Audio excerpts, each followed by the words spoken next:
साथियों नमस्कार, मैं कमल किशोर कठेरिया। साथियों, अक्सर हम लोग बात करते हैं कि नाम में क्या रखा है। नाम तो किसी व्यक्ति को संबोधित करने के लिए संज्ञा मात्र है, वरना व्यक्ति की असली पहचान तो उसके चरित्र से होती है, उसके गुणों से होती है, उसके व्यवहार से होती है। लेकिन साथियों, भारतीय समाज के संदर्भ में यदि देखा जाए तो नाम का बहुत महत्व है, क्योंकि नाम से ही हमें पता चलता है कि हमें सामने वाले व्यक्ति के प्रति मोहब्बत का व्यवहार करना है या नफरत का व्यवहार करना है, या अगर मोहब्बत का व्यवहार करना है तो केवल दिखावे के लिए करना है या वास्तविकता में करना है। और अगर हिंदू समाज के अंदर की बात है तो हमारा नाम से हमारी पहचान पूरी होती ही नहीं है जब तक हमें ये ना पता चल जाए कि वह किस जाति का है, किस मतलब कि ब्राह्मण है, क्षत्रिय है, वैश्य है या अहिर गडेरिया है या किसी अनुसूचित जाति का है। तब तक हमें उसकी पहचान पूरी नहीं लगती और हम ये जानकर कोशिश करते हैं जानने की कि आखिर उसकी जाति क्या है, तभी हमें तसल्ली मिलती है। लेकिन साथियों, मैं आज बात कर रहा हूं हिंदू और मुस्लिम नामों को लेकर जो बवाल उत्तर भारत में चल रहा है। दरअसल ये पूरा घटनाक्रम जिसकी मैं आज बात कर रहा हूं वह योगी आदित्यनाथ की सरकार द्वारा जारी एक आदेश के कारण पैदा हुआ, जो कि कांवड़ यात्रा शुरू होने से 2-3 दिन पहले उन्होंने जारी किया था। इसमें कहा, आदेश दिया गया कि जो कांवड़ यात्रा के मार्ग में जितने भी रेस्टोरेंट पड़ेंगे, होटल पड़ेंगे, खाने पीने का सामान बेचने वाली दुकानें पड़ेंगी, या फल फूल बेचने वाले, समोसा चाट इत्यादि बेचने वाले रेवड़ी या ठेले वगैरह पड़ेंगे, उन सबको अपने नाम और उनके होटल में जो काम कर रहे हैं उनके नाम की एक नेम प्लेट अपने होटल पे, ढाबे पर या ठेले पर लगानी पड़ेगी, जिससे कि कांवड़ यात्रियों को ये पता चल जाए कि वो जिससे सामान खरीद रहे हैं वो किस धर्म का है।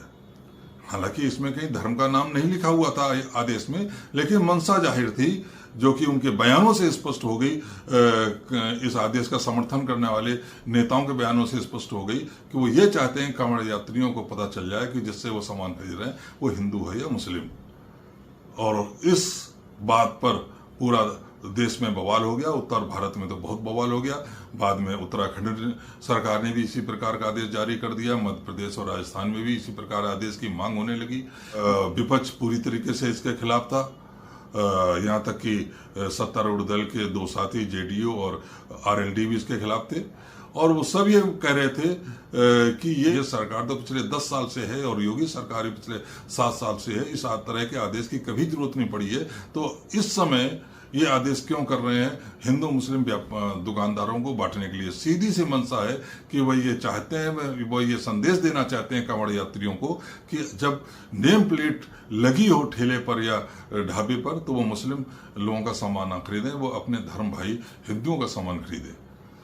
खैर, सुप्रीम कोर्ट में मामला गया था और कांवड़ यात्रा शुरू होते होते सुप्रीम कोर्ट ने इस आदेश पर स्टे ऑर्डर पास कर दिया, स्थगन आदेश पारित कर दिया।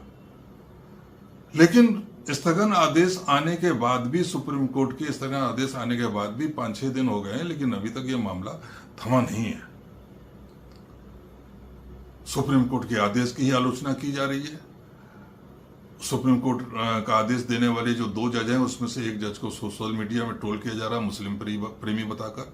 जो आरएसएस का मुखपत्र है पांचजन्य, उसमें सुप्रीम कोर्ट के आदेश की लगातार आलोचना हो रही है। तमाम साधु संत राजू दास जैसे लोग जो कि ऐसे मुद्दों के ताक में रहते हैं, वो अपना जहर उगल रहे हैं इस आदेश के खिलाफ। और इसी तरीके के बहुत सारे ऐसे नेता हैं जो अपने को हिंदू कहते हैं, और खासतौर भाजपा के जो नेता हैं वो मौके की तलाश में रहते हैं, जैसे गिरिराज किशोर हैं, हेमंत बिस्वा असम के मुख्यमंत्री हैं, या शुभेंदु अधिकारी हैं। ये तो मौके की तलाश में थे, उन्होंने तो तमाम उल्टा सीधा बोलना शुरू कर दिया। गिरिराज किशोर कहते हैं मुस्लिम को तो इस देश में रहने नहीं चाहिए, जब देश आजाद हुआ तो उनको तो भारत छोड़कर चले जाना चाहिए था। ये एक साजिश के तहत मुस्लिम को यहाँ छोड़ा गया ताकि वो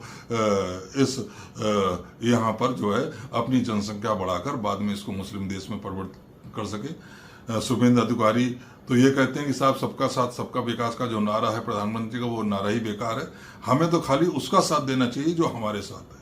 और असम के मुख्यमंत्री इस मौके का फायदा उठाकर असम में बढ़ रही मुस्लिम जनसंख्या का रोना शुरू कर देते हैं। खैर, कहने का मतलब यह है कि सुप्रीम कोर्ट ने भले ही आदेश पर स्थगन आदेश पारित कर दिया हो, लेकिन योगी सरकार का जो आदेश था वो जितना जहर समाज में बोना था वो बो चुका है।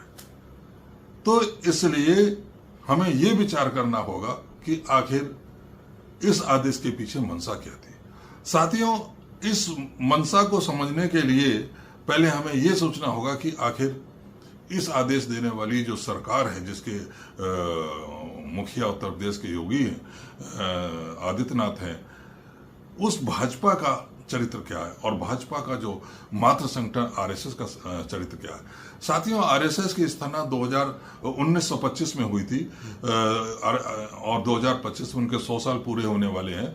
और उनकी स्थापना जब हुई तो वो इसी आधार पे हुई थी कि वो इस देश को अंग्रेजों से आज़ाद होने के बाद हिंदू राष्ट्र के रूप में परिवर्तित करना चाह रहे थे। मतलब उनका सपना था कि जब तक अंग्रेज हैं यहाँ पे हिंदुओं को प्रमुखता मिले और जब अंग्रेज इस देश को छोड़कर चले जाएं तो ये हिंदू राष्ट्र बने।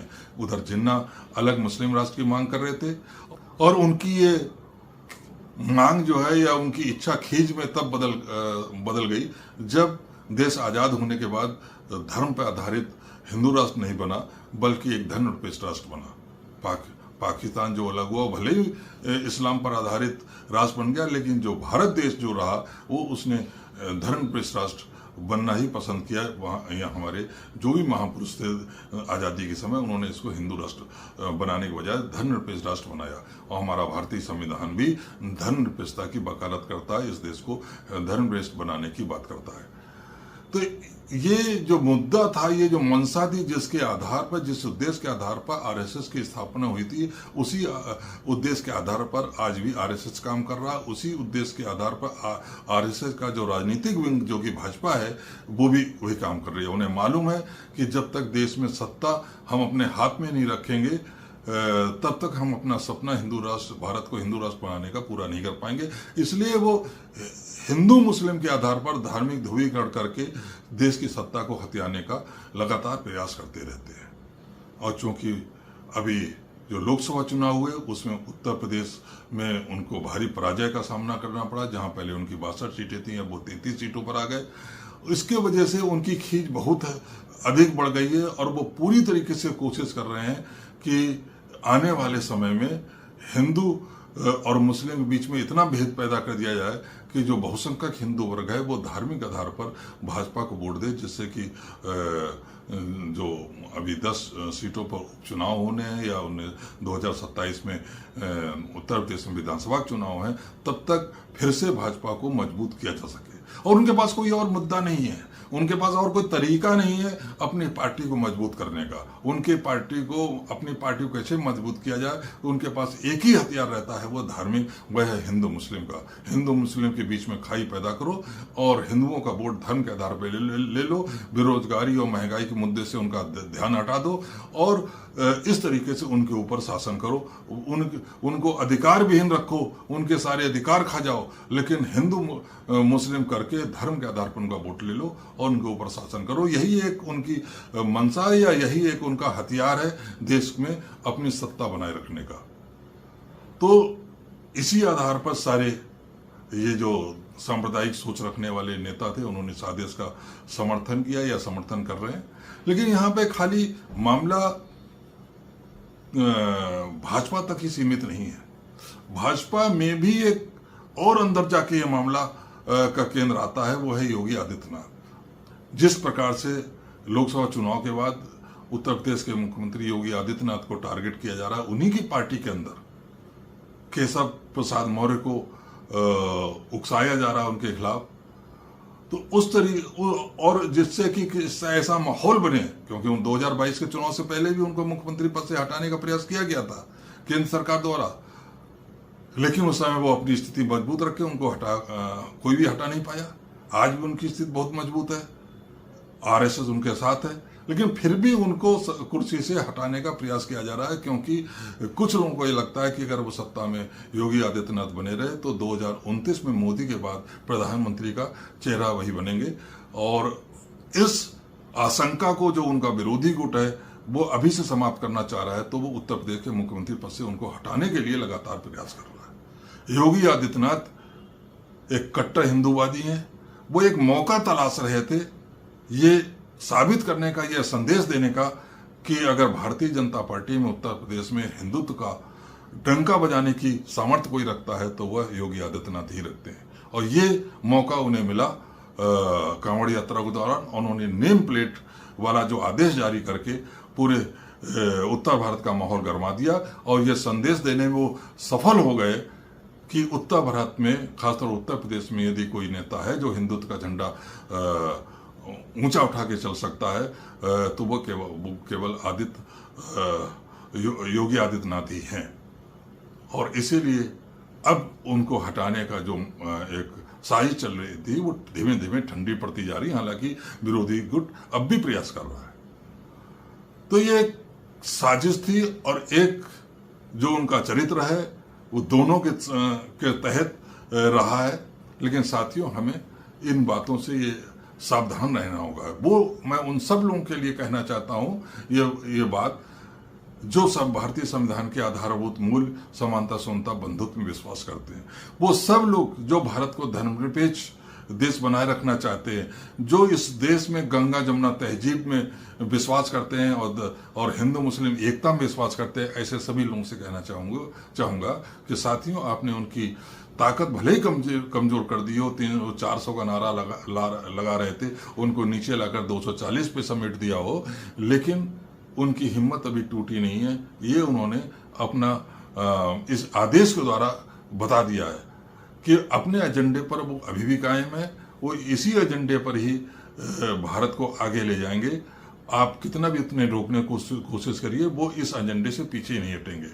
और इसीलिए उन्होंने जैसे ही मौका मिला तो हिंदू मुस्लिम के बीच नेम प्लेट के आधार पर भेदभाव पैदा करना शुरू किया। पूरा जितने भी इस तरह के साधु संत थे या राजनेता थे, वो सब योगी आदित्यनाथ के आदेश के साथ खड़े हो गए।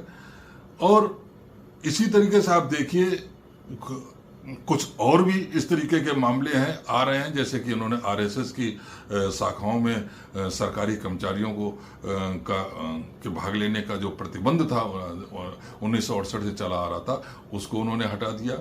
तो कहने का मतलब है कि जो आरएसएस और उनकी जो सरकार है वो इस बात पर पूरी तरीके से अडिग है, क्लियर है, स्पष्ट है कि चाहे हमारी सीटें भले ही कमजोर हो गई हों, कम हुई हों, लेकिन हम आगे अपने एजेंडा पर ही बढ़ेंगे। वो अपने एजेंडा से कोई समझौता नहीं करेंगे। उनका एजेंडा है इस देश को हिंदू राष्ट्र बनाने का, और हिंदू राष्ट्र बनाने के लिए मुस्लिम पर अटैक करना जरूरी है, क्योंकि जब तक मुस्लिम कमजोर नहीं होगा ये देश हिंदू राष्ट्र नहीं बन सकता। इस एजेंडा पर वो कायम है। यही संदेश वो अपने कैडर को देना चाहते थे, और मैं समझता हूँ कि जो संविधान में विश्वास करते हैं उनको भी ये संदेश समझ में आ जाना चाहिए और संविधान के मूल्यों को मजबूत करने के लिए और ताकत से लग जाना चाहिए। नमस्कार, जय भीम, जय संविधान।